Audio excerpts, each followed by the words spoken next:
Hello student, welcome to the accountancy guru. तो हम लोग फिर नेक्स्ट टॉपिक पढ़ने जा रहे हैं जो चैप्टर नंबर फर्स्ट है, fundamental of a partnership deed. तो पार्टनरशिप डीड क्या होता है, ये चीज़ें हम लोग जानते हैं। इससे पहले वीडियो में हम लोग जाने हैं difference between partnership and LLP. तो अब यहाँ पर गाइस हम लोग ये जानेंगे कि पार्टनरशिप डीड होता क्या है। लेकिन आप लोग सबसे पहले चैनल पे नए आए हैं तो सब्सक्राइब जरूर करें और ज़्यादा से ज़्यादा अपने दोस्तों के पास शेयर करें। तो यहाँ पे फिर जो है पार्टनरशिप डीड का मतलब क्या होता है, यहाँ पर आप लोगों को बता चुके हैं पहले पार्टनरशिप कैसे क्रिएट होता है। पार्टनरशिप के बीच में जब एग्रीमेंट होता है तभी पार्टनरशिप क्रिएट होता है।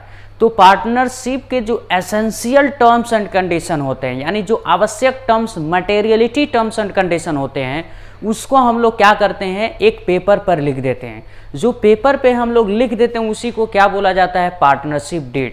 और पार्टनरशिप डीड जो है ये कंपलसरी नहीं है कि रिटन में बनाया जाएगा या ओरल में बनाया जाएगा। आप जैसे चाहें वैसे बना सकते हैं, चाहे तो रिटन चाहे तो ओरली आप लोग बना सकते हैं। बट एक बेस्ट कोर्स माना जाता है मिसअंडरस्टैंड को अवॉइडेड करने के लिए।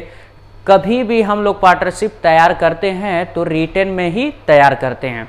तो ये चीज़ें हम लोग पार्टनरशिप इसे कहा जाता है। और पार्टनरशिप में कुछ आप लोग कम से कम 5 याद रखिएगा। कभी भी इससे आता है तो 4 मार्क्स में आता है, तो 5 आप लोग याद रखिएगा। हमने 10-12 लिख दिया इसमें कि क्या क्या कंटेंट होते हैं, लिखे जाते हैं। तो पार्टनरशिप का मतलब हम क्या बताएं, पार्टनरशिप एग्रीमेंट, पार्टनरशिप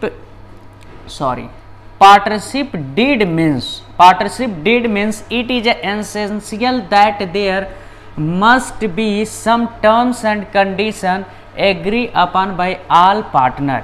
यानी जो भी पार्टनर के सच टर्म्स एंड कंडीशन में be written oral the law does not make compulsory to have written agreement, but avoided for misunderstanding it is always course to have a written agreement। यानी इसका कहने का मतलब ये है partnership के बीच में जो एसेंशियल होते हैं टर्म्स एंड कंडीशन, उसको हम लोग लिखते हैं रिटन में। और ये जरूरी नहीं है, कंपलसरी नहीं किया गया है लॉ के द्वारा कि आप रिटन ही करें। ये ओरल भी हो सकता है, रिटन भी हो सकता है, लेकिन लॉ के द्वारा बेस्ट कोर्स ये माना जाता है मिसअंडरस्टैंडिंग यानी मतभेद को हटाने के लिए ये माना जाता है कि अच्छा बेस्ट यही होता है कि रिटन किया जाए। ठीक है।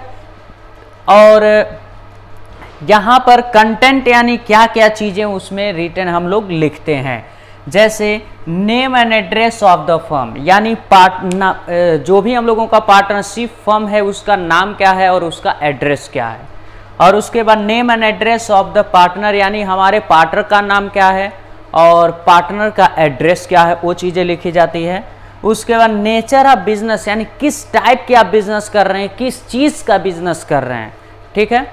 और उसके बाद amount of capital contributed by each partner, यानी पार्टनर जब हमारे बिजनेस में आते हैं, इंटर करते हैं, तो हर पार्टनर क्या करते हैं, कैपिटल अलग अलग लेकर आते हैं, या कैपिटल उन लोगों का इनिशियल होता है जो अलग अलग होता है। तो हम लोग हर एक पार्टनर कौन सा कितना पैसा कंट्रीब्यूट किया उसको हम लोग क्या करते हैं गाइस, इसमें लिखते हैं। इंटरेस्ट एंड कैपिटल, जैसे आप लोग जानते हैं एक फर्म होता है और पार्टनर होता है। इसमें क्या किया है, पार्टनर ने फर्म में कैपिटल जो लगाया इस पर क्या मांग करता है, इंटरेस्ट।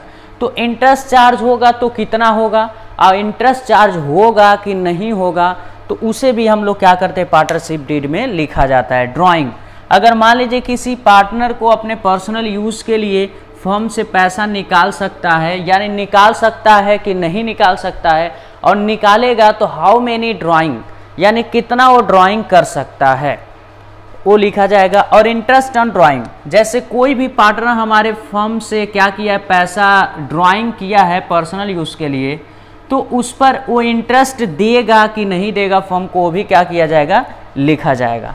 और प्रॉफिट शेयरिंग रेशियो का मतलब ये हो गया, जो भी पार्टनर हमारे फर्म में होते हैं, मेंबर होते हैं, उस पार्टनर के बीच में जो भी प्रॉफिट होगी किस रेशियो में डिस्ट्रीब्यूट किया जाएगा वो हम लोगों का शो किया जाता है, इसमें लिखा जाता है। अगर कोई प्रॉफिट शेयरिंग रेशियो नहीं शो होता है तो इक्वली में डिस्ट्रीब्यूट होता है। सैलरी, अगर कोई पार्टनर को, किसी पार्टनर को या पार्टनर को सैलरी दिया जाता है तो सैलरी दिया जाएगा कि नहीं दिया जाएगा, दिया जाएगा तो कितना दिया जाएगा, वो चीज़ें हम लोग लिखते हैं। Date of commencement of the partnership firm, यानी किस डेट को हम लोग अपने पार्टनरशिप को स्टार्ट किए हैं, कमेंस किए हैं, वो भी पार्टनरशिप डीड में मेंशन किया जाता है। गुडविल, यानी गुडविल आप लोग जानते हैं, गुडविल एक इंटेंजिबल फिक्स एसेट्स होता है, इसको वैल्यूएशन किया जाता है पास्ट के प्रॉफिट के बेसिस पर। तो एक मेथड इसके कई सारे होते हैं, आप लोगों को नेक्स्ट चैप्टर पढ़ाएंगे चेंज प्रॉफिट शेयरिंग रेशियो, तो उसमें बताएंगे कैसे वैल्यूएशन किया जाता है। तो किस मेथड से अगर कोई पार्टनर रिटायर होता है, यदि एडमिशन होता है, तो किस मेथड से हम लोग वैल्यूएशन करेंगे वो भी लिखी जाती है। ऑडिटिंग, जो ऑडिटिंग होता है कि हम अपने पार्टनरशिप फर्म को ऑडिटिंग कराएंगे कि नहीं कराएंगे, वो भी क्या किया जाता है, इसमें मेंशन किया जाता है।